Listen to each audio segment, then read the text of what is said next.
Israel ফিলিস্তিন চলছে বাবা যুদ্ধ। শুরুতে জানিয়ে দেব ইসরায়েল ফিলিস্তিন যুদ্ধের এই সর্বশেষ আপডেট সংবাদের পর বিস্তারিত। ফিলিস্তিনকে সব ধরনের সহায়তা দেওয়ার ঘোষণা দিলেন কিম জং উন। আরো জানিয়ে দিব ফিলিস্তিনকে 3 দেশের স্বীকৃতি ইসরায়েলের জন্য বড় ধাক্কা। এবার ইরাকে ইসরায়েলি গোয়েন্দা সদর দপ্তরে ইরানের ভয়াবহ মিসাইল হামলা। ইরানকে সাহায্যের জন্য রাশিয়া সবকিছু করতে প্রস্তুত জানালো রাশিয়ার প্রেসিডেন্ট। আরো থাকছে প্রেসিডেন্ট রাইসি ও তার সফর সঙ্গীদের জানাজা নামাজ পড়ালেন ইরানের সর্বোচ্চ নেতা। আরো জানিয়ে দিব তুরস্কের ড্রোন যেভাবে রাইসির হেলিকপ্টার ধ্বংসাবশেষ খুঁজে পেল। গ্রেপ্তারি পরোয়ানা জারি হলে নেতানিয়াহুকে গ্রেপ্তার করবে নরওয়ে। এবং সর্বশেষে জানিয়ে দেব রাতেই হাজার হাজার ইসরায়েলি সেনাকে প্যাকেট করে পাঠালো হামাস যোদ্ধারা। এতক্ষণ শুনছিলেন সংবাদ শিরোনাম, এখন বিস্তারিত। তবে অনুরোধ থাকবে এই ভিডিওটিতে একটি লাইক দিন এবং কমেন্টস করে জানিয়ে দিন আপনি কোন জেলা থেকে বা কোথা থেকে আমাদের সাথে যুক্ত রয়েছেন। এবং ইসরায়েল ফিলিস্তিন যুদ্ধের সর্বশেষ গুরুত্বপূর্ণ আপডেট সংবাদ হাতে পেতে চ্যানেলটি সাবস্ক্রাইব করে আমাদের সঙ্গে থাকুন। ধন্যবাদ। এবার যুদ্ধে ফিলিস্তিনকে সব ধরনের সহায়তা দেওয়ার ঘোষণা দিলেন কিম। যুদ্ধে ফিলিস্তিনকে সব ধরনের সহায়তা দেওয়ার ঘোষণা দিয়েছে উত্তর কোরিয়ার নেতা কিম জং উন। বুধবার দক্ষিণ কোরিয়ার গোয়েন্দা সংস্থার বিরুদ্ধে এক প্রতিবেদনে এমন তথ্য জানিয়েছে মার্কিন সংবাদ মাধ্যম ওয়াল স্ট্রিট জার্নাল। প্রতিবেদনে বলা হয়েছে উত্তর কোরিয়ার নেতা কিম জং উন কর্মকর্তাদের ইসরায়েল হামাস সংঘাতের মধ্যে ফিলিস্তিন সমর্থন করার নির্দেশ দিয়েছেন এবং তিনি হামাস ও ফিলিস্তিনের স্বাধীনতাকামী গোষ্ঠীগুলোর কাছে অস্ত্র বিক্রির বিষয়ে আলোচনা করতে পারেন। পারমাণবিক কর্মসূচির কারণে জাতিসংঘ নিষেধাজ্ঞার সম্মুখীন হয়েছে উত্তর কোরিয়া। দক্ষিণ কোরিয়া গোয়েন্দা সংস্থাটি আইন প্রণেতাদের কাছে জানিয়েছে অতীতে হামাসের কাছে অ্যান্টি-ট্যাঙ্ক রকেট লঞ্চার বিক্রি করছে উত্তর কোরিয়া। গাজা যুদ্ধের মধ্যে উত্তর কোরিয়া আর অস্ত্র রপ্তানি করার চেষ্টা করছে বলে আশঙ্কা করা হচ্ছে। দক্ষিণ কোরিয়ার ন্যাশনাল ইন্টেলিজেন্স এজেন্সির পরিচালক কিউ আইন প্রণেতাদের বলেছেন কিম জং উন যুদ্ধ থেকে লাভবান হওয়ার জন্য ফিলিস্তিনিদের প্রতি পূর্ণ সমর্থনের আহ্বান জানিয়েছে। কোরিয়া হেরাল্ড জানিয়েছে হামাসের পোস্ট করা ছবি এবং ভিডিও থেকে প্রমাণ সংগ্রহ করে তার পর্যালোচনা করেছে। দক্ষিণ কোরিয়া সংস্থাটি দাবি করেছে 7 অক্টোবর ইসরায়েল অভূতপূর্ব আক্রমণ চালানোর সময় হামাস যোদ্ধারা উত্তর কোরিয়ার অস্ত্র ব্যবহার করেছে। তবে হামাস উত্তর কোরিয়ার অস্ত্র ব্যবহার করেছে গত সপ্তাহে এমন দাবি নাকচ করে দিয়েছে। গতবার উত্তর কোরিয়ার পররাষ্ট্র মন্ত্রণালয় গাজা উত্তরাঞ্চল আল আহদি আল আরবি হাসপাতাল বোমা হামলায় জন্য ইসরায়েলকে অভিযুক্ত করে বলেছিল তারা মার্কিন যুক্তরাষ্ট্রের পৃষ্ঠপোষকতায় যুদ্ধ করেছে। সূত্র পাস টুডে। ফিলিস্তিনকে 3 দেশের স্বীকৃতি ইসরায়েলের জন্য বড় ধাক্কা। এবার ফিলিস্তিনকে স্বাধীন দেশের স্বীকৃতি দেওয়ার ঘোষণা দিয়েছে ইউরোপের 3টি দেশ, স্পেন, নরওয়ে এবং আয়ারল্যান্ড। আগামী 28 মে তাদের এই সিদ্ধান্ত কার্যকর হবে। বুধবার নরওয়ের প্রধানমন্ত্রী জোনাস সুগার, স্পেনের প্রধানমন্ত্রী পেদ্রো সানচেজ এবং আয়ারল্যান্ডের প্রধানমন্ত্রী সিমোনা হেরিজ ফিলিস্তিনকে স্বাধীন দেশের স্বীকৃতি দেওয়ার ঘোষণা দিয়েছেন। এই বিষয়টি ইসরায়েলের জন্য বড় ধাক্কা হিসেবে দেখা হচ্ছে। এ নিয়ে তীব্র প্রতিক্রিয়া দেখিয়েছেন দখলদার ইসরায়েল। তার 3 দেশের রাষ্ট্রদূতকে তাৎক্ষণিকভাবে তলব করেছেন। বুধবার সংবাদ সম্মেলনে নরওয়ের প্রধানমন্ত্রী ইউনাস গাত্র বলেছেন, যুদ্ধের হাজার হাজার মানুষ যখন হতাহত হচ্ছে তখন আমাদের অবশ্যই এমন বিষয়ে টিকিয়ে রাখতে হবে যা ইসরায়েল ফিলিস্তিনের জন্য নিরাপদ ভূমি নিশ্চিত করতে পারবে। তারা হলো 2 রাষ্ট্র প্রতিষ্ঠা, যেমন তা একে অপরের সঙ্গে শান্তিতে থাকতে পারে। অন্যদিকে বুধবার এক সংবাদ সম্মেলনে আয়ারল্যান্ডের প্রধানমন্ত্রী সাইমন হ্যারিস বলেছেন, আজ আয়ারল্যান্ড ও নরওয়ে স্পেন ঘোষণা করবে আমরা ফিলিস্তিন রাষ্ট্র স্বীকৃতি দিচ্ছি। আজকের ঘোষণা আগ পর্যন্ত আমি অন্য দেশ কয়েকজন নেতা এবং প্রধানমন্ত্রীর সঙ্গে কথা বলেছি। আগামী কয়েক সপ্তাহের মধ্যে এই গুরুত্বপূর্ণ পদক্ষেপ নিয়ে আরো কয়েকটি দেশ আমাদের সঙ্গে যোগ দেবে বলে তিনি বিশ্বাস করেন।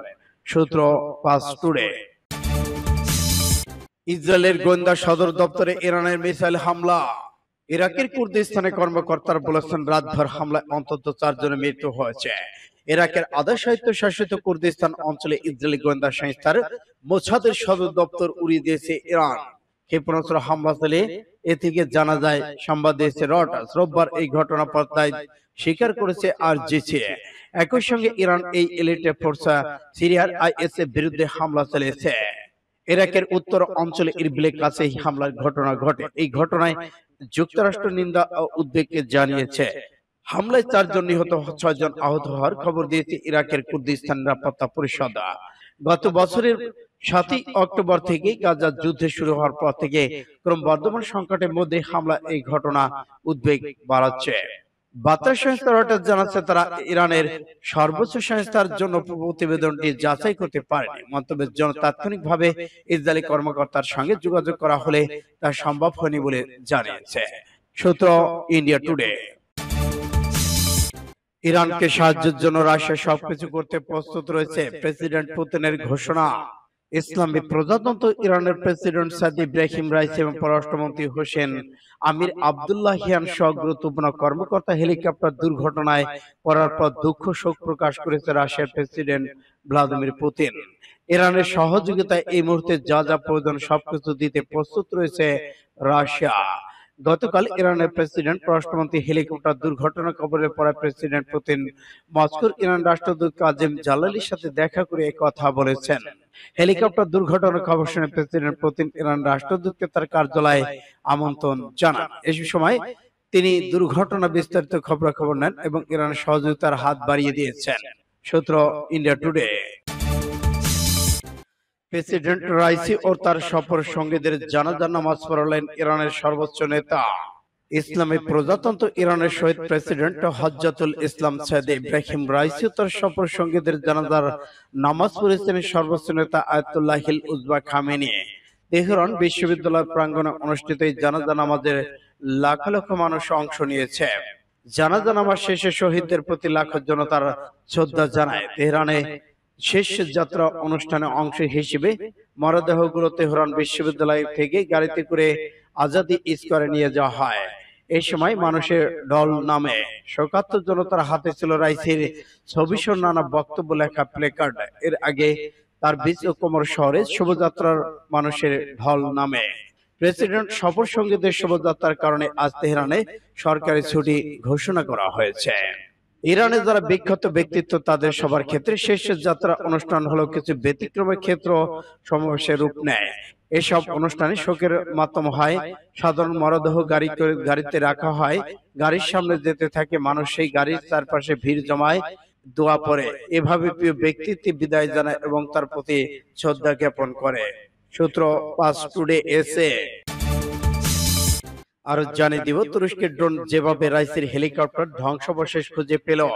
ইরাকের সাবেক প্রেসিডেন্ট ইব্রাহিম রাইসি হেলিকপ্টার রোববার হার্ড ল্যান্ডিং অর্থাৎ বিপজ্জনকভাবে অবতরণ করেছে এমন খবর পাওয়ার পর বেশ কয়েকটি অনুসন্ধানী উদ্ধারকারী দল দুর্ঘটনা কবলিত হেলিকপ্টারটির খোঁজে কয়েক ঘন্টা ধরে বন পাহাড়ি এলাকায় চিরুলি অভিযান চালায়। তবে ঘন কুয়াশা বৃষ্টির কারণে ঘটনাস্থল এর আশপাশে দৃষ্টিসীমা মাত্র 5 মিনিটে নেমে এসেছিল। এমন অবস্থা উদ্ধারকারী দলগুলোকে ভীষণ অসুবিধায় পড়তে হয়। ইরানি কর্মকর্তারা তথ্য অনুযায়ী রাইসি রোববার আজারবাইজান ইরানের সীমান্তে একটি বাঁধ উদ্বোধন করে তার দেশের তাবরিজ শহরের দিকে ফিরছিলেন। এই সময় পূর্ব আজারবাইজান প্রদেশের জলফা অঞ্চলে এই দুর্ঘটনা ঘটে। সেই সময় ওই হেলিকপ্টার রাইসির সঙ্গে দেশটির পররাষ্ট্রমন্ত্রী সহ আরো 6 জন আরোহী ছিলেন। তুরস্কের প্রতিরক্ষা মন্ত্রণালয় জানাচ্ছে ইরানি কর্তৃপক্ষ তুরস্কের পররাষ্ট্র মন্ত্রণালয়কে অনুরোধ জানানো একটি আনিকাজি ইউএভি এবং ইন্টারনাইট ভিশন কুগার ড্রোন পাঠায়। রাইসি হেলিকপ্টার অনুসন্ধানে অংশ নেওয়ার জন্য ওই দুটি ড্রোন পাঠানো হয়েছে। এর অনুসন্ধানে সহায়তা 32 জন পর্বত আরোহী একটি দল এবং 6টি উদ্ধারকারী গাড়ি পাঠানো হয়েছে সূত্র পাঁচ টুডে। গ্রেপ্তারি পরোয়ানা জারি হলে নেতানিয়াহুকে গ্রেপ্তার করবে নরওয়ে। ইউরোপের প্রথম দেশ হিসেবে নরওয়ে ঘোষণা করেছে আন্তর্জাতিক ফৌজদারি আদালত বা আইসিজে ইসরায়েলের প্রধানমন্ত্রী বেনিয়ামিন নেতানিয়াহু যুদ্ধাপরাধী এবং গ্যালান্টের বিরুদ্ধে গ্রেপ্তারি পরোয়ানা জারি করলে দেশটির ওই দুই ব্যক্তিকে গ্রেপ্তার করবে। নরওয়ে পররাষ্ট্রমন্ত্রী এসপেন বার্থোয়েট মঙ্গলবার আচল বলেছেন, হেগেন আদালত যদি গ্রেপ্তারি পরোয়ানা জারি করে তাহলে তারপর নেতানিয়াহু ও গ্যালান্ট নরওয়েতে প্রবেশ করলে তাদেরকে গ্রেপ্তার করা হবে। এডেনের মধ্যে নরওয়ে একটি অনলাইন পত্রিকা জানিয়েছে, নেতানিয়াহু নরওয়ে সফরে আসলে তাকে আটক করে হেগের আদালতের কাছে হস্তান্তর করা হবে। এদিকে মন্ত্রী বলেছেন, নরওয়ে আইনে স্পষ্ট বলা আছে, আইসিসি কারো বিরুদ্ধে গ্রেপ্তারি পরোয়ানা জারি করলে তাকে আটক করে ওই আদালতের কাছে হস্তান্তর করতে হবে। তিনি আরো বলেছেন, আমরা আশা করছি আইসিসিতে স্বাক্ষরকারী প্রতিটি দেশ একই কাজ করবে। সূত্র ইন্ডিয়া টুডে। এবার ইসরায়েলি সেনাদেরকে প্যাকেট করে পাঠালো হামাসের যোদ্ধারা। শত শত ইসরায়েলি সেনাকে গুলি করে হত্যা করে প্যাকেট করে পাঠিয়েছে হামাস যোদ্ধারা। ফিলিস্তিনে অবরুদ্ধ গাজা উপত্যকায় টানা প্রায় 1 মাস ধরে হামলা চালিয়ে যাচ্ছে ইসরায়েল। এমনকি গাজার ভেতরে ঢুকে ভূখণ্ডটির প্রধান শহরকে ঘিরে ফেলার দাবি করেছে ইসরায়েলি বাহিনী।